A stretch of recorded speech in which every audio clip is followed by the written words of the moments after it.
My boyfriend wouldn't share any pictures of us. His Instagram overflowed with single life posts. When I confronted him, he said, "Labels ruin love, babe. What we've got is deeper than social media." Okay, buckle up, because I'm about to tell you a story that still makes my blood boil and my heart ache all at once. Imagine thinking you're building a future with someone, only to discover their entire life, and your relationship, is a carefully orchestrated performance.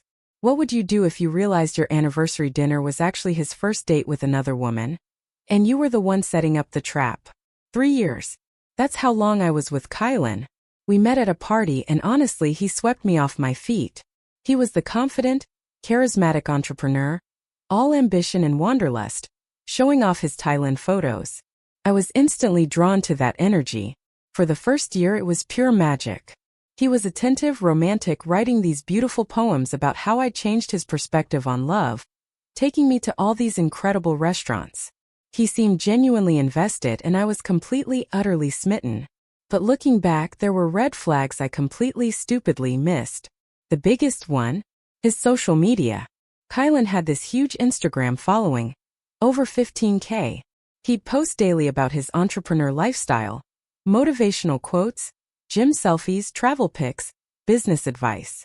But in 3 years, not a single photo of us. Not one. First, I didn't care. I'm not a huge social media person. I post my dog, a meal I cooked, maybe once a month. But then I started noticing his captions. Living the single life has its perks. On a beach photo. Freedom is everything. On a hiking trip we took together. The only commitment I need is to my goals. On a gym selfie. And his bio. Entrepreneur, traveler, free spirit. Nothing about being in a relationship. Nothing about me. It was about 6 months ago when I finally cracked. We were having dinner at his place and I just had to ask, why? Why do you never ever acknowledge us online? The look he gave me, that condescending smile, still makes my blood boil. Labels kill love, baby. He cooed like I was being silly. What we have is beyond social media. I'm building a brand here. My followers respond to freedom and independence. Freedom? Independence? My gut screamed. I pushed back, told him it felt like he was actively hiding me. And then came the classic deflection. Are you really going to be that girlfriend? The one who needs validation through Instagram? He made me feel so small, so petty, so insecure for even asking. I dropped it, but it gnawed at me. Every time I saw him on his phone, that secretive smile, those late-night texts, it all felt wrong. He'd just say networking connections or business associates. Then, about 2 months ago, a different kind of red flag appeared. I was helping him move furniture and there it was. A notebook open on his desk. Content calendar at the top. But my eyes snagged on one line. Just one. It said, keep posts aspirational. Maintain single entrepreneur aesthetic. Female followers engage more with available men. Available men. My stomach dropped. It was a punch to the gut. This wasn't some casual note. This was a strategy. A performance. And I was completely written out of the script. I didn't confront him then. No, I went silent and I started watching. I noticed how he'd angle me out of photos at events. How he'd post Instagram stories of our dinners but never show my face. How he'd get text notifications late at night and instantly turn his phone away. 3 weeks ago I made a decision. A dangerous, desperate decision. I created a fake Instagram profile. Lilith. A 25-year-old. I used photos of my college roommate's cousin, with her permission of course, someone who lives out of state and isn't on social media. I built up the profile with generic lifestyle posts, followed a bunch of entrepreneur accounts including Kylan's. It took exactly 3 hours before he followed Lilith back. Within minutes he slid into her DMs. Hey beautiful. Love your vision. We should connect sometime. I felt sick. Utterly, completely sick. But I played along. For the next 2 weeks, Lilith and Kylan messaged daily. He sent Lilith the exact same poems he'd written for me. He suggested the exact same first date spot he'd taken me to. He told Lilith he was completely single, waiting for someone who understood his vision. When Lilith asked about his relationship status, he actually said, I've been solo for years. Freedom is essential to my journey. Some women can't handle a man who prioritizes growth over attachment. Last week he suggested they meet up. I, as Lilith, agreed. And I suggested the same restaurant where Kylan and I had our 3-year anniversary dinner reservation for this Friday. He immediately agreed, said he'd been wanting to try that place. So here's my plan. I'm going to show up for our anniversary dinner. He thinks he's meeting Lilith, but he's actually meeting me. He has no idea I know everything. He doesn't know I've been compiling screenshots of their conversations. He doesn't know I've already told my best friend Stacy. I don't just want to break up with him. I want him to face what he's done. I want him to sit across from me and explain why he's been living this double life. Why he's been making me feel crazy for having normal expectations. Why he thought I was stupid enough not to find out. Our reservation is for 7:30 tomorrow night at this upscale Italian place downtown. He's been talking about how excited he is for our anniversary all week. This morning he even sent me flowers at work with a card that said, "To many more years together." Meanwhile, he told Lilith he'd meet her at the bar at 7:15. His plan was obvious. Meet her for a drink, charm her, exchange numbers, then seamlessly transition to dinner with me. The restaurant has these semi-private booths, so he probably thought he could pull it off without running into anyone. I've decided to arrive at 7:10 and sit at the bar where I can see him come in. I'm going to watch him look for Lilith. I'm going to watch him check his phone when she doesn't show up.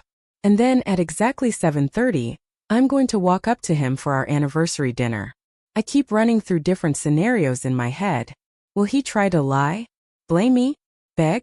I've practiced what I'll say 1,000 times. Yesterday he texted me asking what I'm wearing tomorrow, so we can coordinate. I told him I bought a new red dress. He texted back, "Can't wait to see you in it." An hour later he messaged Lilith asking what she was wearing so he could recognize her. Lilith told him she'd be wearing a blue dress. He responded, "Blue is my favorite color. I bet it brings out your eyes." Most of my things are already gone from his apartment. I gradually moved them out while he was at a networking event last weekend. He hasn't even noticed that half my clothes are gone, or that I took all my expensive skincare. I also have all the screenshots saved and backed up to my cloud. Part of me wants to send them to his mom, who adores me and is always asking about marriage, but another part just wants a clean break. Stacy thinks I should record the conversation, but that feels like crossing a line. I just want him to know I'm not as naive as he thought. I don't know what happens after tomorrow night. 3 years. We talked. About marriage, kids, a house. I'll update you after the confrontation. Wish me luck. Update 1. I'm sitting in my car in the restaurant parking lot right now. I can see his car already here. He's early. He's always early for Lilith. I'm shaking with anger but also weirdly calm. The next time I update it'll be over. 3 years. Over. All because he couldn't even pretend to be committed on Instagram. Labels kill love, he said. Well, so does lying. Okay, so first, thank you all for the outpouring of support. I honestly wasn't expecting thousands of people to care about my relationship drama, but here we are. Many of you asked for an update, so here's what happened at the restaurant last night. I arrived at 7:05, 5 minutes earlier than planned. I parked a few spots away from Kylan's car and took a moment to check my makeup. I'd chosen my outfit carefully. The red dress I told him about, paired with the diamond earrings he gave me for Christmas. I wanted to look exactly like myself, not someone trying to catch a cheater. Walking in, I spotted Kylan immediately. He was sitting at the bar, looking anxiously at the door every time it opened. He was wearing a new blue button-down shirt, matching what Lilith said she'd be wearing, not coordinating with my red dress like we discussed. First betrayal of the evening. I stood in the entryway where he couldn't see me. The hostess approached. I explained I was surprising someone and pointed to Kylan. She smiled, probably thinking I was planning something romantic. If only. For 15 minutes I watched him. He checked his phone constantly, typed messages to Lilith obviously, fixed his hair in the mirror behind the bar, ordered a whiskey neat, his impressive drink for first dates, not the wine he usually has with me. At exactly 7:30, when our actual reservation time arrived, I walked up behind him. He was so focused on the door, still waiting for Lilith. He didn't notice me until I placed my hand on his shoulder. When he turned and saw me, his expression cycled through confusion, shock, and then forced happiness so quickly it was almost comical. "Milana!" he exclaimed, standing up awkwardly. You look amazing, but you're early for our reservation. I smiled. No, I'm exactly on time for 7:30. Then I asked, who were you waiting for? The panic in his eyes was immediate. He claimed he just wanted to have a drink before dinner, that's all. The hostess interrupted, saying our table was ready. As we followed her, Kylan kept checking over his shoulder toward the entrance. I asked if he was looking for someone. He denied it, saying he thought he saw a business contact. Once seated, I maintained the charade for about 10 minutes, making small talk about my day while he grew increasingly distracted, checking his phone under the table. Finally, I'd had enough. I reached across the table, took his phone from his hands and asked, Are you looking for Lilith? The color drained from his face. How did you know that name? He whispered. Instead of answering, I took out my own phone, opened Instagram, and switched to the Lilith account right in front of him. His eyes widened. He finally understood. You catfished me, was his first response. Like I was the one who did something wrong. The audacity of this man. I explained calmly that I created the profile after noticing his single aesthetic online and his secretive behavior with his phone. I asked why he told Lilith he'd been solo for years when we'd been together for 3. He tried several tactics in rapid succession. First, he claimed it was just marketing for his brand. That appearing single helped him get more followers and business opportunities. When I didn't buy that, he switched to claiming he was testing me because he suspected I was cheating. When I just laughed at that absurdity, he pivoted again. Then came the gaslighting. He tried telling me I was overreacting to something harmless, that messaging other women didn't mean anything, because he never actually met up with them, that I was insecure and controlling for monitoring his social media. I cut him off mid-sentence.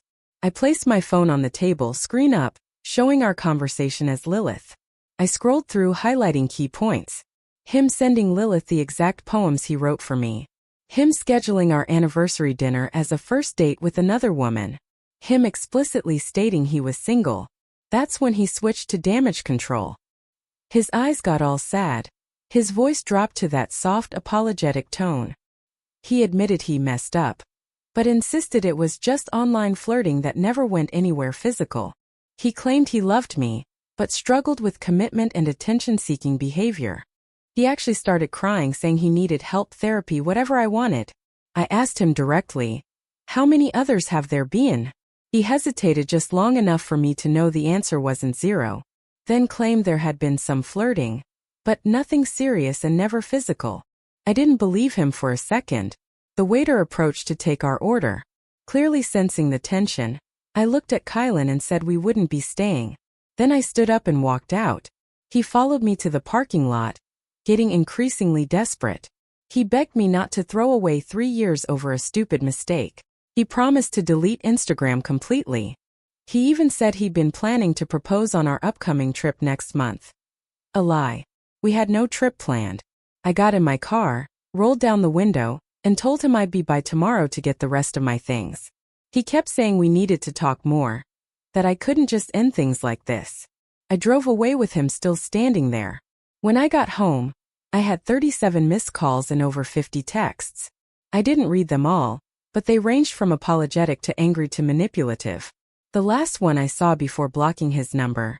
You set me up. That's not love. You clearly wanted a way out of this relationship. I thought I'd feel relieved or vindicated. Mostly I just felt tired. 3 years with someone who could so easily live a double life. 3 years of believing in a relationship that apparently meant nothing to him the moment an attractive profile sent a DM. Here's where things got even more twisted. At around 2 a.m., I got an Instagram notification. Kylan had unblocked the Lilith account. Yes, he blocked it right after our confrontation. He sent a long message, claiming I misunderstood everything. That he knew it was me all along and was playing along to teach me a lesson about trust. That my little test proved I never trusted him, and now he couldn't trust me either. I didn't respond, but I took screenshots of everything. This morning I texted his roommate Shane, who I've always gotten along with, asking when would be a good time to get my remaining stuff. Shane called me immediately, confused. Apparently, Kylan told him we had a small fight, but we're working things out. He had no idea we broke up. Shane was shocked when I explained what happened and told me to come over at noon, when Kylan would be at his weekly pickup basketball game. When I arrived, Shane helped me load my things. While packing, he mentioned something that made my stomach drop. Kylan had been bringing women to their apartment when I was out of town for work. Shane assumed they were just friends because, well, Kylan was in a relationship with me. He never suspected anything until now. Shane also revealed something else. Kylan had been planning a Vegas trip with some business contacts next weekend, a trip he never mentioned to me. Shane saw the hotel confirmation on their shared printer. 1 room, 2 guests. When Shane asked about it, Kylan said it was a last-minute networking opportunity. I finished gathering my things, thanked Shane, and left. As I was pulling out, Kylan's car turned in. He saw me and blocked the exit, jumping out and demanding to know what I was doing at his place. I rolled down my window and simply told him, "I got my stuff. And Shane knows everything." Kylan's face changed. He started saying Shane was lying, that he's always been jealous of our relationship, that I can't trust anything he says. I told him to move his car or I'd call building security. He eventually moved but followed me for several blocks, calling repeatedly from different numbers when he realized I'd blocked his. When I got home, I found he'd reached out to Stacy on Instagram, spinning some story about me having mental health issues and misunderstanding our relationship status. Stacy shut him down immediately, but it shows how far he'll go to control the narrative. The wildest part? He's already changed his Instagram bio to "Healing from Betrayal. Trust is everything," and posted a cryptic black and white photo with the caption, "When someone shows you who they really are, believe them." Like he's the victim here. I wasn't going to tell his mom, but she called me this afternoon asking why Kylan was posting such strange things online. I told her we broke up, but kept the details vague. She pressed for more, saying Kylan told her I'd gone crazy and created fake profiles to test him. I finally explained the whole situation. She apologized profusely and said she'd be having a serious conversation with her son. Shane texted me an hour ago saying, "Kylan is telling everyone who will listen that I'm unstable and obsessive, that I manufactured this whole scenario because I was afraid he was going to break up with me. He's even shown people our text conversations that he's edited to remove context and make me look irrational. I'm not worried about people believing him. Anyone who knows me knows that's not who I am. But I am concerned about what other manipulation tactics he might try. I'm staying with Stacy for a few days just to be safe. I'll update again if anything significant happens. Oh, and for everyone asking if I sent the screenshots to his followers or posted them publicly. No, I haven't. As satisfying as it might be to expose him, I don't want to stoop to his level of manipulation. His true colors will show themselves without my help." Edit. He just posted a series of Instagram stories about forgiveness and understanding the whole story, then tagged me in a throwback photo from a year ago with the caption, "Missing what was real." I immediately untagged myself and made my profile private. The audacity of this man is truly unbelievable. Does he really think I'd fall for this manipulation after everything? This is getting exhausting. Update 2.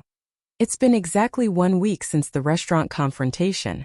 Thanks to everyone who commented with advice and support. To those who predicted Kylan wouldn't just accept the breakup and move on, you were absolutely right. After staying at Stacy's for 3 days, I returned to my apartment on Monday, thinking the worst was over. I was wrong. That afternoon, I got a call from my sister Lena, asking if I was okay. Kylan had reached out to her on Facebook, telling her he was worried about my mental health and asking her to check on me, because I was making up stories about him. My sister and I are extremely close, so she immediately knew something was off. I filled Lena in on everything and she was livid. Turns out Kylan hadn't just messaged her. He'd contacted several people in my family, including my dad. My dad called me that evening, confused about why my troubled boyfriend was asking him to stage some kind of intervention for me.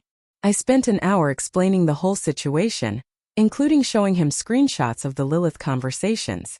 Dad went from confused to furious in record time and told me he'd handle Kylan if he contacted our family again. Tuesday morning, I walked into work to find a massive bouquet of roses on my desk. The card simply said, "We need to talk. 3 years deserves more than this." I immediately took the flowers to the break room for anyone to take and threw away the card. My coworker Giovanna saw me and asked what was going on. When I explained briefly, she mentioned that a really intense guy had delivered them himself instead of a florist and had asked her multiple questions about my schedule and whether I was seeing anyone new. I was getting seriously uncomfortable. I messaged Shane to see if Kylan had mentioned any other plans to contact me. Shane called me immediately, sounding stressed. He told me Kylan had been acting erratic, staying up all night obsessively checking social media and ranting about how I'd ruined his brand and damaged his reputation. Shane also revealed that Kylan had canceled his mysterious Vegas trip and had been inviting different women over each night since our breakup. Also, Shane overheard Kylan on the phone telling someone he was going to fix things with Milana one way or another. Shane was worried enough about Kylan's state of mind that he wanted to warn me. He also mentioned he was looking for a new apartment because the situation was getting too weird. Wednesday afternoon, I was leaving work when I spotted Kylan sitting in his car in the parking lot. I immediately turned around and went back inside, asking a male coworker to walk me to my car later. When we eventually went out, Kylan's car was gone, but there was a handwritten letter tucked under my windshield wiper. I didn't even read it, just threw it away. I'm not giving him the satisfaction of knowing his tactics are working. By Thursday, I was seriously considering a restraining order, but I wasn't sure if what he'd done so far would qualify. I called a local legal aid office, and they said that while his behavior was concerning, I needed more documentation of explicit threats or repeated unwanted contact after clearly telling him to stop. I started keeping a detailed log of every interaction and saving every message. That evening, I got a call from a number I didn't recognize. I answered. It was Kylan's mother. She was calling to apologize for her son's behavior and to let me know she was trying to get him to seek therapy. She sounded genuinely concerned and embarrassed. She also warned me that Kylan had always had trouble accepting rejection and might continue trying to contact me. I thanked her for the call but kept it brief. While I appreciated her reaching out, I wasn't interested in getting pulled back into Kylan's drama through his family. Friday night was when things really escalated.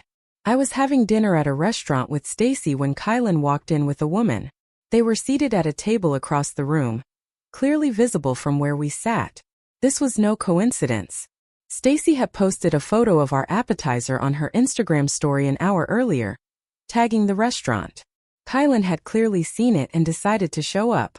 The entire time he kept making sure I noticed. Them laughing too loudly, touching her arm constantly, glancing over to check if I was watching. The woman seemed completely unaware she was being used as a prop in his pathetic attempt to make me jealous. I refused to give him the reaction he wanted. Stacy and I continued our dinner, ignoring them completely. After about 30 minutes of getting no response from me, Kylan got up and headed to the restroom, deliberately walking past our table. As he passed, he leaned down and said, just loud enough for me to hear. This could still be us if you'd stop being so dramatic. That was it. I stood up, looked him directly in the eyes and told him clearly, leave me alone. Do not contact me, my friends or my family again. We are done. If you continue, I'll get a restraining order. Kylan's face turned red, and he hissed that I was making a scene over nothing. I sat back down and he stormed out, leaving his date looking confused. Stacy and I paid our bill and left quickly. The poor woman he was with looked mortified. I almost wanted to warn her. Saturday morning, Kylan's manipulation tactics took a new turn. He posted a long, vague Instagram post about forgiveness and misunderstandings in relationships. Then he shared several old photos of us in his stories with captions like, missing the real connection we had. And sometimes people lash out when they're hurt. The audacity of this man trying to rewrite our breakup as some mutual misunderstanding. Sunday brought the biggest surprise yet. I was grocery shopping when I literally ran my cart into Kylan's ex-girlfriend, Kellen. I recognized her from photos I'd seen. Kellen explained that she'd seen Kylan's recent posts and figured out what was happening. She wanted to warn me that when she broke up with him 2 years ago, right before he met me, he spent months trying to get her back. Showing up at her workplace, contacting her friends, even dating her coworker briefly to stay connected to her life. Many of the romantic gestures Kylan had made for me, the poems, the specific date ideas, even certain phrases he used, were recycled directly from his relationship with her. The original poems he wrote for me, and later sent to Lilith, were actually first written for Kellen. I asked why she was telling me all this. She said she wished someone had warned her about his patterns, and she wanted to help me avoid the months of harassment she'd endured. She had eventually moved and changed her phone number to get away from him. I left that conversation feeling strangely validated, but also deeply disturbed. Everything about our relationship suddenly seemed fake. Not just his social media, but the romantic gestures I'd thought were special and unique to us. Monday morning yesterday, I woke up to dozens of notifications. Overnight, Kylan had gone on a posting spree, sharing screenshots of text conversations between us. The screenshots were heavily edited and taken completely out of context to make it look like I had been possessive and unstable throughout our relationship. In his captions, he claimed I had created the Lilith profile because of my severe insecurity and trust issues, and that he tried to be patient with my emotional problems. He ended the post series with, "I'm sharing this not to hurt Milana, but because I'm worried about her and hope she gets the help she needs." I wanted to respond with my own receipts, the screenshots of his conversations with Lilith, the messages from his mother, the warnings from his ex. But I knew engaging publicly would only feed into his narrative that I'm obsessed with him. Instead, I called his mother again. I explained what Kylan had posted and how he was trying to damage my reputation. She was mortified and promised to speak with him immediately. 3 hours later, all the posts about me were deleted and his profile went private. This morning, Shane texted me saying Kylan's mom had shown up at their apartment yesterday and had a major confrontation with him. She apparently threatened to stop helping with money if he continued harassing me or posting about me online. Shane said Kylan was furious, but seemed to be taking the threat seriously. For now, things have quieted down. I've strengthened my privacy settings on all accounts and warned my workplace. I'll update again if anything significant happens. Edit. Just as I was about to post this, Stacy called. Kylan just announced on Instagram that he's moving to Miami next month for a major business opportunity. I'm skeptical about whether it's true or just another manipulation tactic, but either way, distance would be welcome at this point. I'll keep you all posted. Final update. Hey everyone. It's been 2 months since my last update, and I've waited to post again because I wanted to be sure things were truly resolved before sharing. So much has happened that I've been struggling with how to organize it all, but here goes. First, Kylan did actually move to Miami, but not for the major business opportunity he claimed. The real story came out gradually and is way more embarrassing for him than I could have imagined. Remember Shane, Kylan's roommate? He reached out about 3 weeks after my last post. He and I met, and he filled in some major gaps in my understanding of what really happened after our confrontation. According to Shane, Kylan's entrepreneur business was barely making any money. His flashy Instagram lifestyle was almost entirely funded by his parents, particularly his mom. After she showed up at their apartment, threatening to cut him off financially if he kept harassing me, she also demanded to see his business records and bank statements.